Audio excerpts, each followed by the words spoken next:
Hello everyone, welcome back to Cringe Club, the podcast that celebrates everything cringe.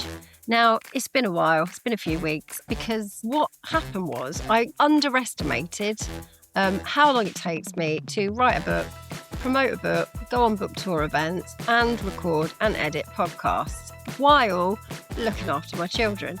It's been a while, but I'm telling you, it's worth the wait because I speak to a very, very funny author about all things cringe. But be warned, he does make a very shocking and disgusting confession. He also tells us about the cringiest prank ever that he did as a young boy. So I really hope you enjoy it. In the Cringe Club today, we have author of some very funny books, including Kevin the Vampire and Compton Valance, the most powerful boy in the universe.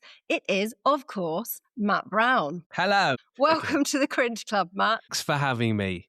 This is your chance to get any of those embarrassing moments off your chest. Because I reckon if we share our shame, it loses its power and we feel a bit better about it. And also, it's quite funny for people to hear about us embarrassing ourselves. So before we get on to the important matter of Cringe Club, can we just quickly talk time traveling sandwiches? So obviously I'm referring to your Compton Valance books where the time traveling device is a sandwich.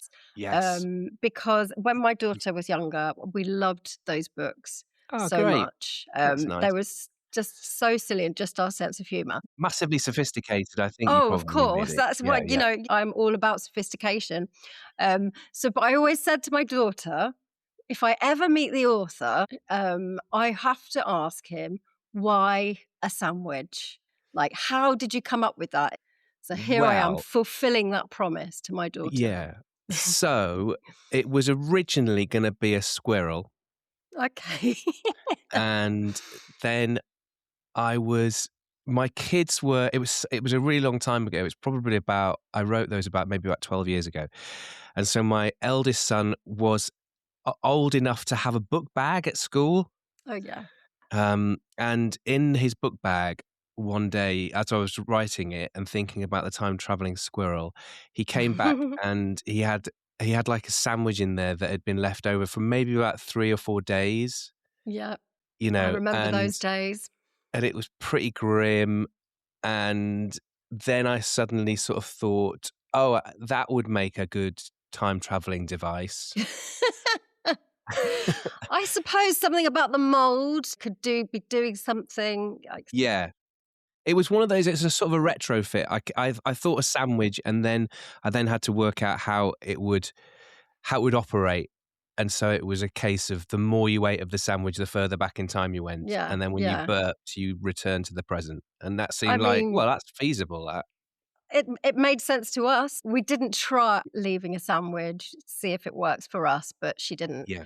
She didn't fancy that. So Well, it's probably weirdly, for the best. a few years later, there's a lovely book festival in Manchester, and they were using the Compton books as their book of the the festival.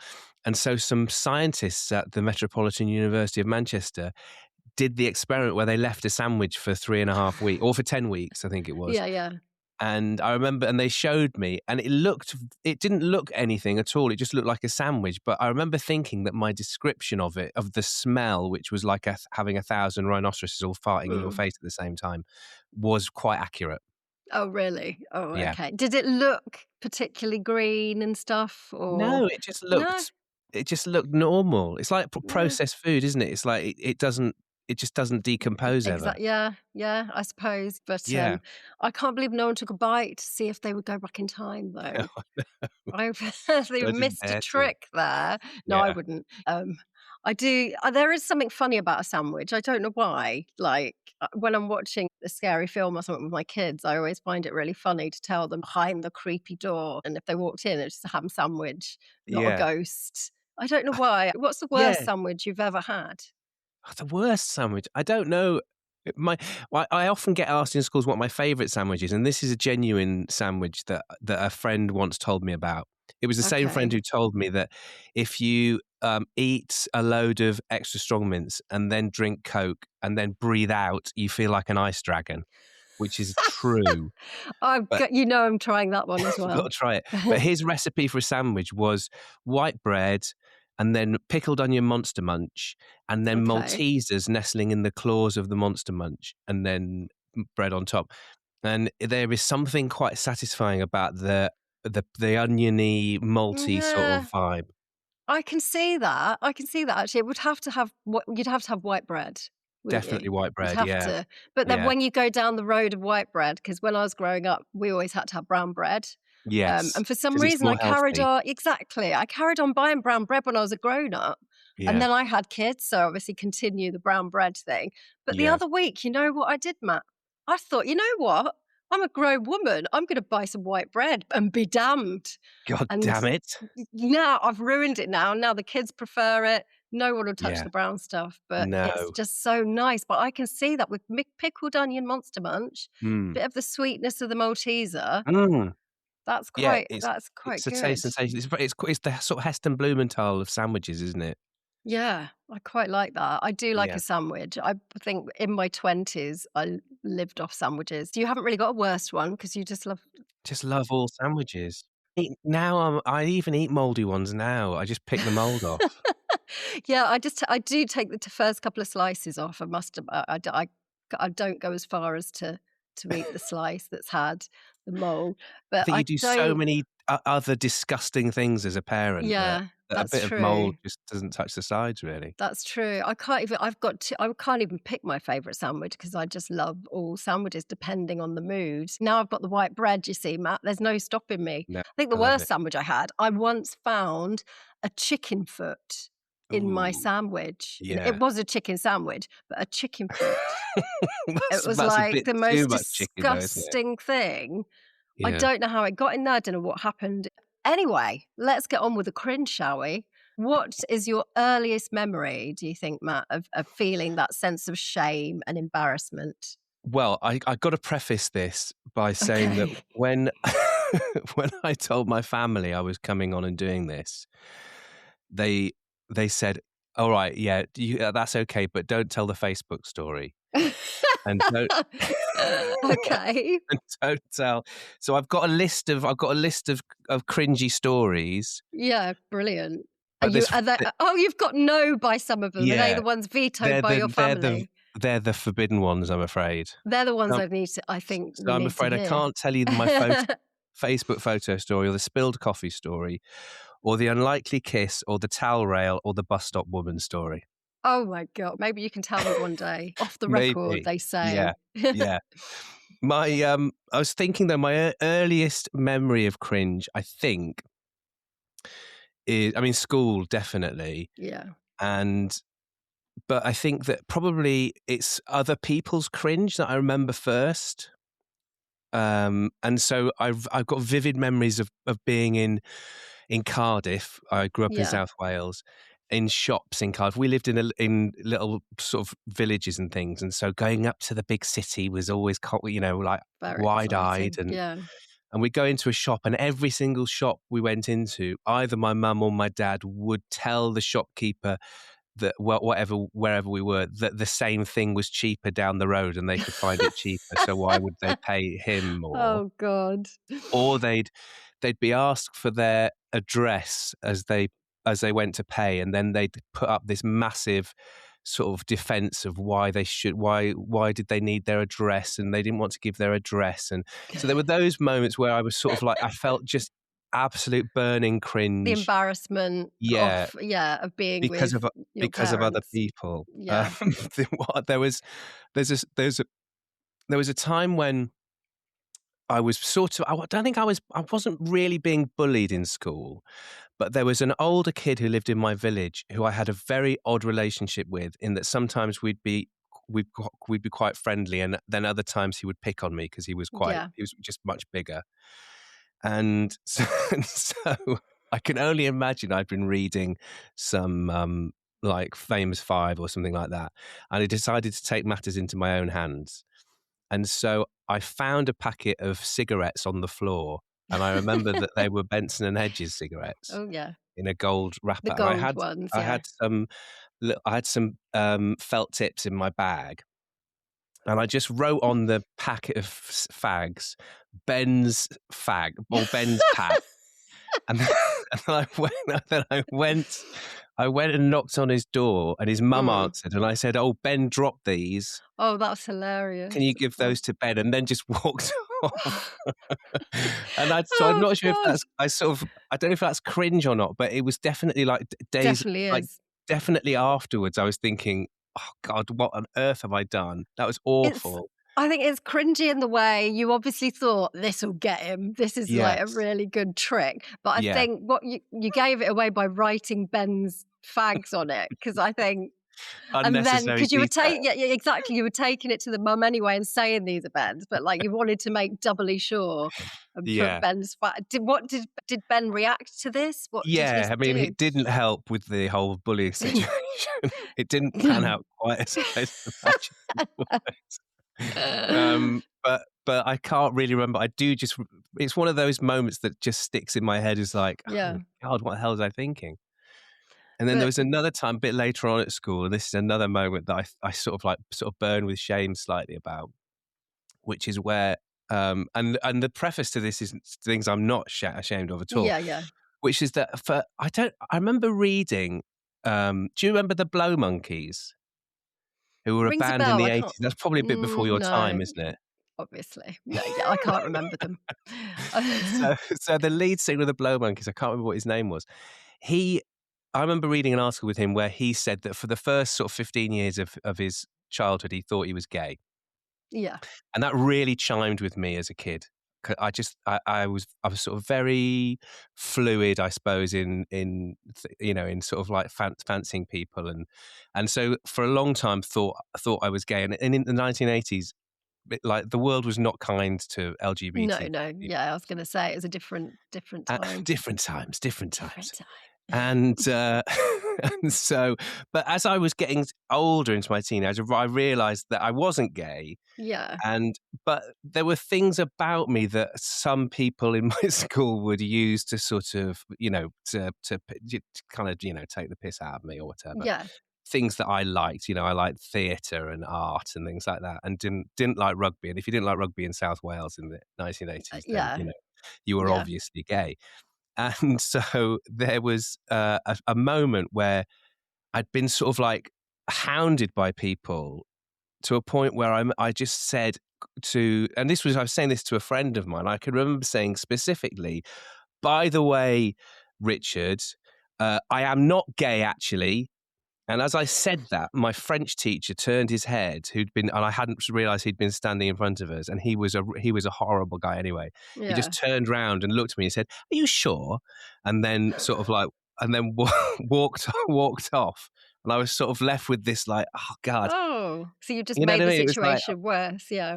yeah, it was just this idea that he'd overheard this one tiny aspect of my life that I just had to sort of like draw a line under it once for all. And by doing so, I'd created an even worse place. Yeah. Yeah. Yeah. No, that is like, but I mean, it doesn't sound like a very nice teacher, to be fair. So He was no, he wasn't. He was a really funny guy. He was very sarcastic, which was definitely my sense of humor. But he was the sort of person who couldn't take any sort of like not attack, but couldn't take. He could dish it out, but he couldn't take it. Sort of person. Yeah. Which was Wow. never very good. Yeah, there's kind of something sad about that one as well. You just wanted people to know that actually I fancy girls now, because they'll just be Exactly. thinking, oh, he's a gay Matt. So, wasn't and as mine a at all. teenager, you would have wanted the girls, wouldn't you? So It was almost like it could have been anything. It could have been that I wasn't a vegetarian, or I wasn't a meat eater, or I wasn't. It wasn't. It was just the fact that when an adult or someone you don't intend to hear something that is meant for your friends. Yeah. Yeah. No, I know. It's like, oh, yeah, it's not very nice. Not very good. It's not nice. But now I'm going to have cringe about telling this story on this podcast. Why? It's it's like him who should be cringing, to be fair. This is the point. We need to get all the cringes off our chest. Okay. I think a lot of my school cringes actually are things that I don't think I found cringy at the time, but I was really into drama and stuff like Yes. that. So I didn't have much shame back then. So when I look back at things I thought I was doing because they were really funny, I cringe at that. But at the time, I thought I was really cool. You're probably the world's expert on categories of cringe and Yeah. you're like an archaeologist, Yes, I like do. I have so many delving through stories cringe. now because I've done Yeah, quite a few of these. yeah. Um, But that sense of this happens to me a lot now, and I think a lot about my wife who, um, kind of is sort of slightly long suffering, with me in social situations, in that I'll sort of I'll try and be funny, or try and be sassy or something, yeah, and more often than not, it just doesn't land at all, and it's completely the wrong audience, yeah. and No, everything will sort of like crumble to dust around me, and she'll be left to yeah. sort of pick up the pieces. I've been there because I find I have a problem with filter. So when I'm out talking, my brain doesn't sort of say, this might not be the right audience for this joke. Yeah. Um, I remember being at a parent and toddler group when my kids were little and they were all talking about their like embarrassing crushes. And so they were all like, oh, Mr. Tumble and things like that. And Tony Blair. And I thought it'd be really funny just to say, my dad, oh, how embarrassing, Yeah. thinking, This is a very funny obviously joke. I didn't mean it. And it's Yes, of but course I not. just thought how weird, like they all think Mr. Tumble's weird. This will be even like cringier. Yeah. And then I just protested too much and it became weird. Yeah, that's So the that worst was thing. just a prime example of the things that happen to me all the time. I think, "Oh, this would be really funny," and it would just Yeah. either be too inappropriate or, Yes, wrong or the audience. often I think as well, like with a joke like that, that I'm sure that there are probably some close friends of yours that would instantly know what you meant, and then Yeah, you might even try and outdo yourselves in terms of like exactly. layering on. But but I find that all the time that those are the sorts of jokes that I tell, and where I'm not with the people that would find The that right funny. people, exactly. I mean, it's lovely when you do something like that and someone gets it. Did things get any better after the French teacher incident? The Or French did the teaching cringe Jane keep on Arkle. coming? Did anything else you feel you need to get off your chest from The those back cringe in those just days? yeah, the cringe is just part of my life, really. I've got a friend of mine coined the phrase "a cringe bath," where, and Okay. she said it would be like it's the she said you'd go out and you'd do something sort of that you'd then after you'd got back, you'd have a bath and you'd sit in the bath and you'd just cringe at all of the things that Yes. you do. It's Yeah. like a reflection, a moment of reflection in the bath at all the Yes. cringy stuff that happened. Yeah, that's a good one, actually. I quite like the idea of washing all the cringe off in a And bath. that's true actually. Yeah, that's I think you're right that you need to do that. There's no point being sort of crippled with cringe guilt. No. You've just you, Exactly. you've just got to You've embrace gotta the fact yeah, that you're a screw up, and that embrace you the cringe. yeah, That's and that what you we're all say these about. things, and Yeah. and you've I think that it's sort of in a way you've got to love it, really, haven't you? You've got to love yourself and love the fact that you're just a cringe Yeah. machine. Exactly. So many children's authors have this problem with cringe, like, cringitis, I like to call it, where Yeah. on a daily basis, even though many of us spend a lot of time not leaving the house, we still manage to have these cringy scenarios. But I think a lot of us actually find it quite useful in our writing as well. I don't know about Yeah, if any of your characters or sure. anything, kind of your own cringe feeds into your books at all. Yeah, I think, well, possibly not sort of directly, not in the same way that it Yeah. has done with your books, um, but I think it's definitely. I was reading something the other day which was talking about the fact that if you find things super cringy, and I was reading it with interest because I have got such a low cringe threshold with other things.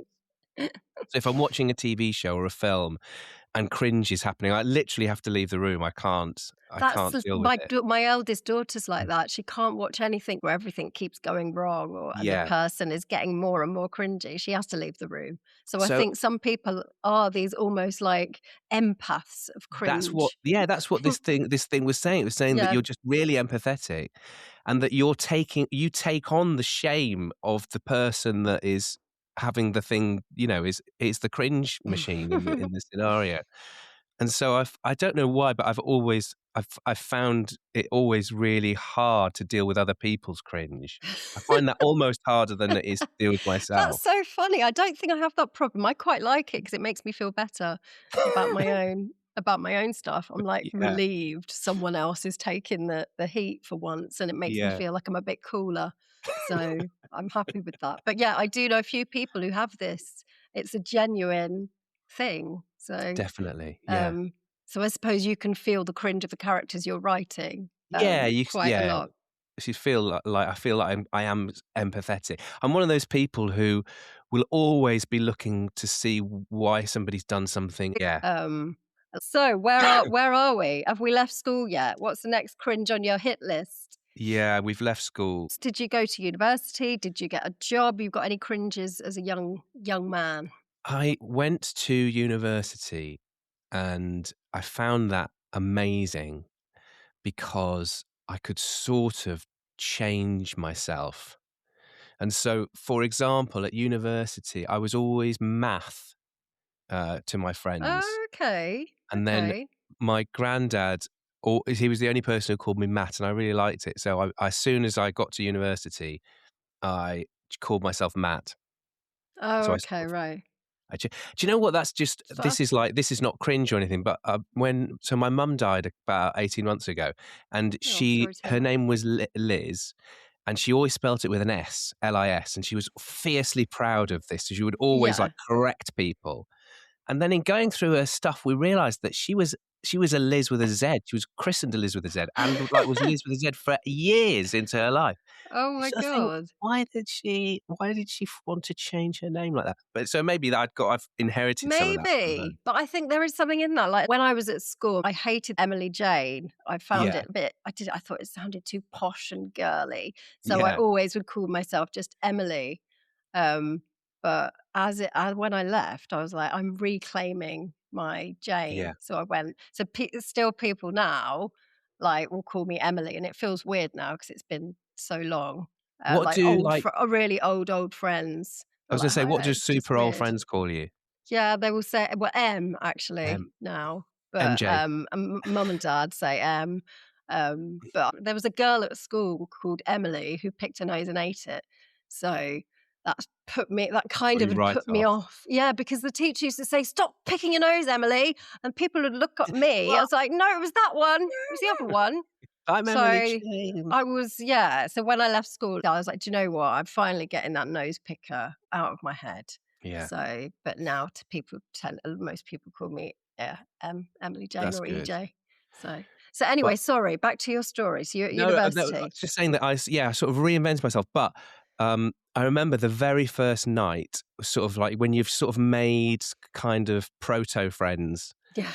and they're this first few people that you meet, and everyone was talking about music, and my music tastes have always been really old, like really Yeah. old music, and so they were talking about Cream, as in the club, the Liverpool club, and how Oh, yeah, yeah. everyone was like, "Oh yeah, I love Cream. Cream's amazing."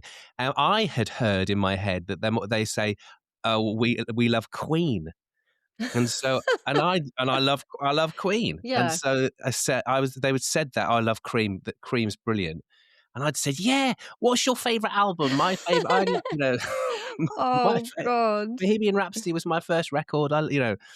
And then it was like, oh, Yeah, they're talking about something that's not cool, and that isn't that. I would say Queen is pretty cool. Perhaps Well, it not is now, but this is like, yeah, not that yeah, when you're no, like, what, 18, no, no, no, 19, no, no. trying to be cool. Yeah. It's, I not was what you never want. into the music that I was supposed to be into. Yeah. Um, but I don't mind. I had an amazing. This is not a cringe story at all, but it's like there have been a couple of moments in my life that have felt like movies, and one of them was when I left a job when I was probably in my sort of mid to late 20s. Yeah.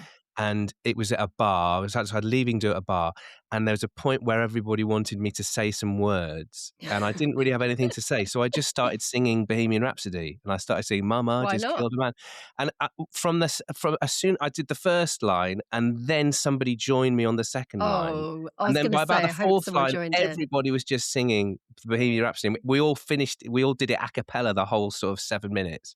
And it was That is like, so it cool. was just amazing. I do love it when stuff like that happens. And Yeah. I bet you felt like you're in a musical or something. It was incredible. And you think the Liverpool It's so nightclub rare. Cream never did that for me, did it? Exactly. Look what Queen has brought to you. Exactly. No, that's cool. I even get excited when it's someone's birthday in a restaurant, and the whole restaurant just starts joining in, like It's nice, isn't it? I mid-meal. think it's It's great. nice. Yeah. That happened on a train the other day.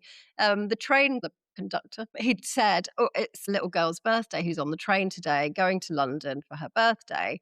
And we didn't know what carriage she was in. No one could see her, but the whole train just started singing happy birthday Oh, to like lovely. little girl. I don't know. And that wasn't even as cool as a Bohemian Rhapsody, but That sounds it pretty cool. restores your faith in human nature, I think, Yeah, when it people does, do doesn't it? stuff like that. Yeah. It's just But nice. if I'm on a tube train where there's some drama students performing some experimental theatre, I'm sorry, you can do one.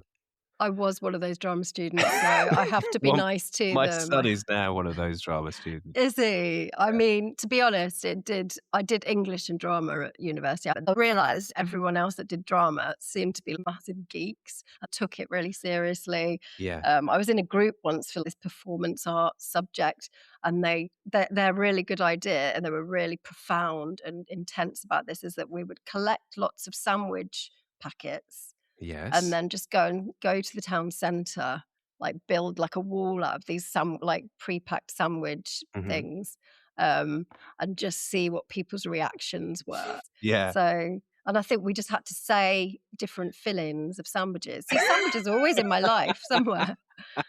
And I just felt like such an idiot. We're gonna do a piece about war and famine and we're gonna use the sandwiches to. I don't know what to be honest, they were trying to explain what they were getting at, and I don't even think they really knew. But I think we got top marks though for this. Yeah, and I theatre. do love all of that. So, any other cringy things you want to get off your chest, Matt? Well, one thing, which again now feels slightly like it was a film moment, but it was. You reminded me of it with your nose picking story.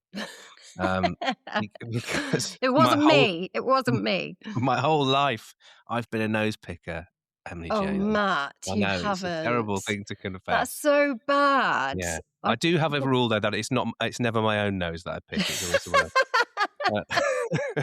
else. What does your wife say about this? I'm now so subtle. Oh, okay, you're a bit of a ninja, a nose picking ninja. Totally. But there was a time when I was in a car with my wife was driving the car. Both my mum and my mother-in-law were in the back of the car with our then like quite young son. So I was in the front passenger side, and we were stuck at traffic, and was having a little rootle around. Oh dear, you and Emily, honestly, a little rootle around. And sort of like, but shielding it brilliantly, being a ninja within the car. And then I looked across at the car next, who was stuck in the traffic jam, and they were all watching me. Oh, no! And I think I can't remember whether I'd eaten it or not. But anyway, Matt, do you know what? I'm glad they saw you. I hope it shamed you. Right. I have always had it since that school thing. I've always had a real thing about nose picking. Yeah. It's like on my hit list. I even once wrote that people should go to prison picking their nose when I was younger. So but when I saw them having noticed me, they all started looking at me and then started like mimicking the nose picking at me, right? And I was thinking to myself, what? My God, I'm just completely shamed in front of my family. But my family hadn't seen me picking my nose, and so when they all looked at the car, they were all just like, "The hell are they doing?" They probably thought that is. I can't believe the whole family. Whole family were just picking their noses. And as we drove off, I just had the image. My mum just said, "Well, that's absolutely disgusting," as we sort of drove off, and I was completely scot-free. Yeah, brilliant. You are a nose-picking ninja. I think ninja. if you keep it to ninja nose-picking, you're not going to offend people like me then. Are you friends with any nose pickers? Anyone that knows me well, they would not dare do it in front of me because they know. Well, look, if we ever meet up, then I am not doing it in front of you. You know that. See, now you know it. Although there would be a delicious danger to it. Oh, God.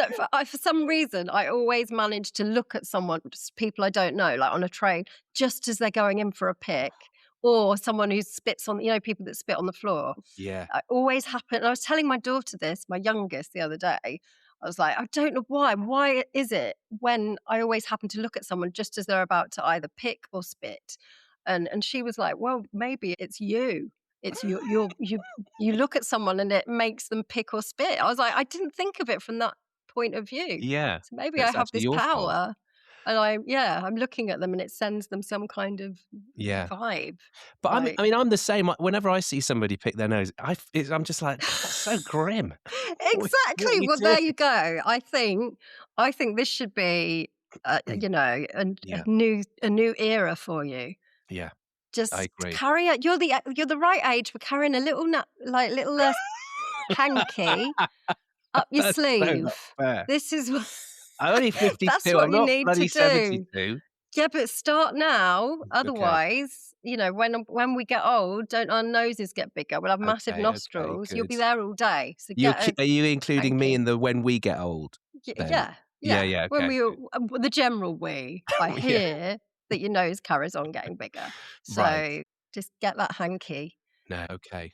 I'll get my hanky if out. we have solved anything today, if we come away from this, giving up the ninja nose picking, I will die happy. I tell you what, actually, now you've said it like that, ninja nose picker would be a good character in a story. It would, wouldn't it? It would. Come on. Who can write it first? Go on. I think it's up your street. Is it mine? Okay. Come on. Yeah.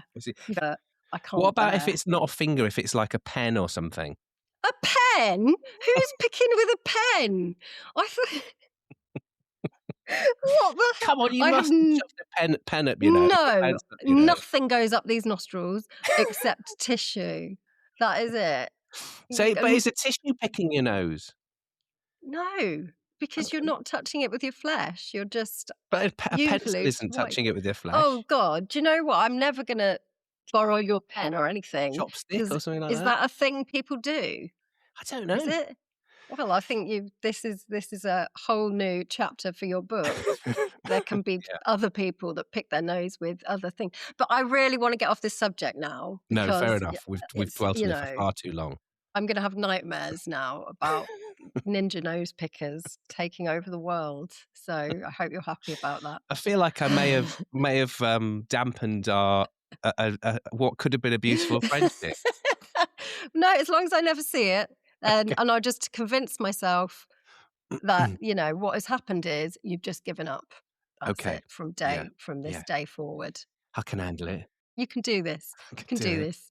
Just get a packet of Ben's fags instead. And every time you feel like you're going for a pick, light up a cigarette. That's a better idea. Perfect. There you go. Okay, kids. Any kids listening, do not do that. Don't do that. Don't take up cigarettes. If you're going to do anything, pick your nose, but don't do that. Right. I'm going to move on. Okay. Do you have any cringy hobbies, Matt? Or hobbies that people would deem to be cringe? Because obviously we're embracing our cringe at this age. Embracing our cringe. My hobbies are, I play a lot of tennis. Okay. That's pretty cool. That's Unless you're picking your nose with a tennis racket, then that's pretty cool. No. Sorry, I brought it back round. Do that. I don't think that's cringy. You won't shut up about it now. I know. Perhaps you've opened a portal into your soul. Oh God, what if I start picking my nose now? Anyway, sorry. So it's tennis and movies. I love movies. Oh, yeah, me too. I'm trying to think, like if I was like putting together a dating profile, like what would I say my hobbies were? I don't know, yeah, tennis, movies. I mean, I do genuinely like going on long walks. Yeah, no, I do. I like a long walk. It's all quite old-fashioned, I suppose, isn't it? It's all Yeah, quite old. yeah. Know where you are with a long walk and a bit of tennis, quite, Yes. but they just don't sound very They're exciting not very or exciting, funny, are they? really, I'm No, afraid, Matt, no, so I'm just no. gonna move on. So what's the most recent cringe that happened to you?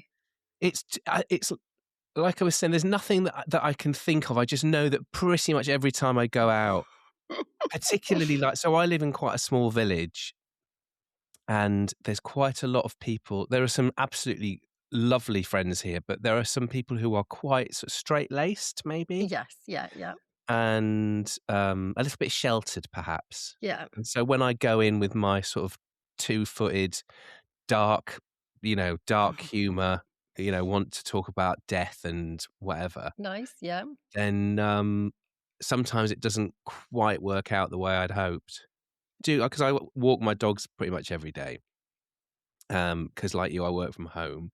Yeah. I sometimes there's a bit of my village where there are some people that I just find so sort of difficult Mm. that and I can't help walk past their houses, but as soon as I do, I'm sort of on my phone, like pretending that I'm on a phone So you call. don't have to, yeah. I don't have to talk to them. And I was doing that recently, and as I walked past their house, my phone rang while I was on sort of Right, pretending to so be it on was the pretty phone. obvious It was what you were yes, up to, yeah, it was. but But then I sort of think, so what? I don't really care what they think about me. So well, no, exactly. If I'm at an event or something and someone's talking to me and I'm getting a bit bored, I just say I have this thing where I say, "Oh, so sorry, I really need a wee," and yeah.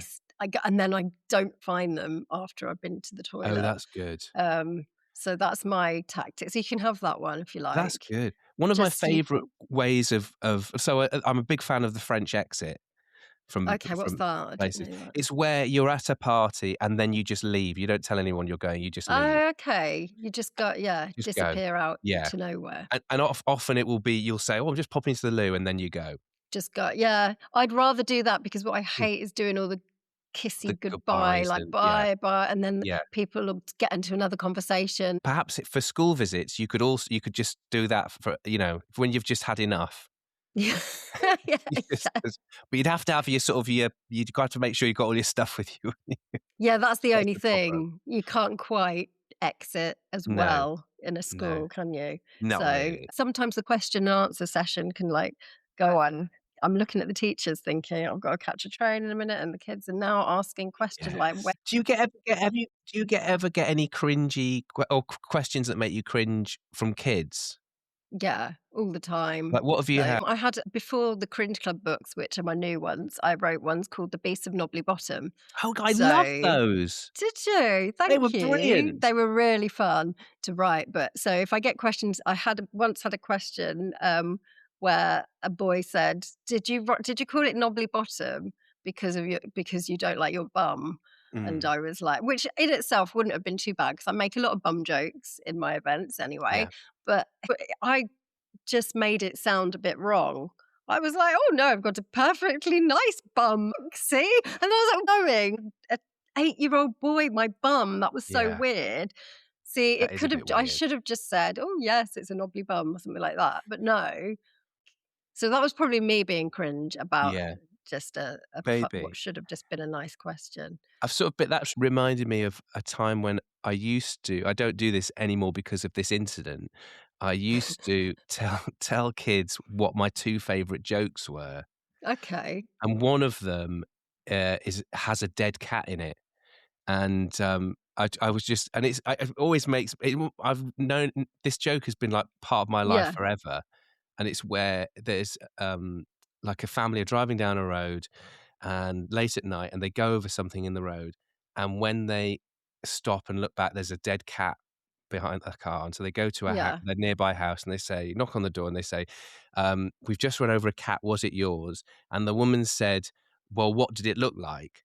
And they go, Oh. like that, while I'm That is a flattening good myself joke. out. That is a good that is a And then good she says, joke. "No, before that," Yeah. and then they go So I should point out to the listeners who can't actually see you, Matt is doing an impression of a very scared cat about to get run over and one of a dead cat as well. And so I started telling that joke about a dead cat, and as soon as I said sort of like they'd run over a cat, this kid just started crying in the assembly, and would had to be sobbing while I was then sort of trying to finish the joke.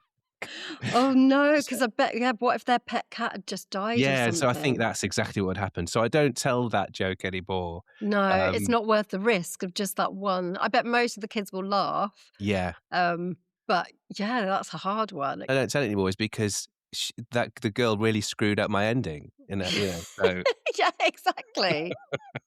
There's a similar one about, I'm probably going to tell it wrong, where someone was chopping onions and their kid says to them, "Why are you crying?" Said, "Because I'm chopping onion." The kid says, "But oh no, onions was such a good dog," or something like that. Anyway, I told it. I haven't told it for ages, so that it's better than that. I don't think it could get any better than that. I feel like But you could get away with telling that joke in a school as well, because yeah. the likelihood of someone having murdered their dog with a knife is significantly less than Chopped it up. Yeah. getting their cat Yeah. run over. That's true. That's true. Actually, I Mm. could probably get away with that.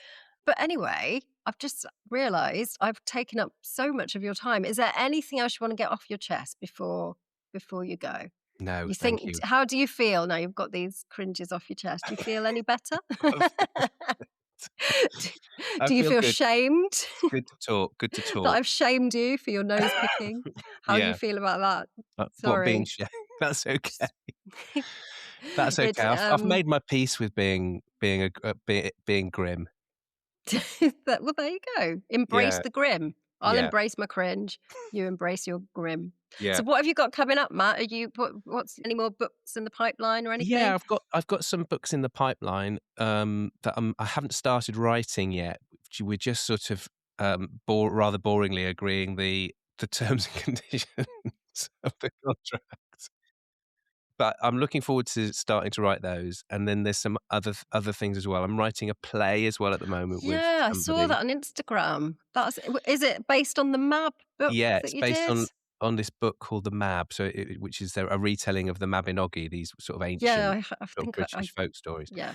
And, so we're sort of trying to finish that script, and I've just finished a screenplay, which I'm excited about, but I've no Cool. idea if that'll amount to anything. I just fancied writing one. Well, So that's the thing. You just yeah, if you like writing, I think sometimes you just got to write what you want to write and not yeah. worry about the outcome. So have you written plays in the past? Yeah, I started doing scripts actually before I was doing, books. So, That's I so used to cool. do topical comedy, like, for Mock the Week and, Oh, wow. The MASH Report and things like that. So it's very, very different. But I promised my kids I'd write something without swearing in it. I sometimes fantasize about writing, like something like my book, Kevin the Vampire, of like adding just loads of swearing into it, seeing if it would just work as an adult book.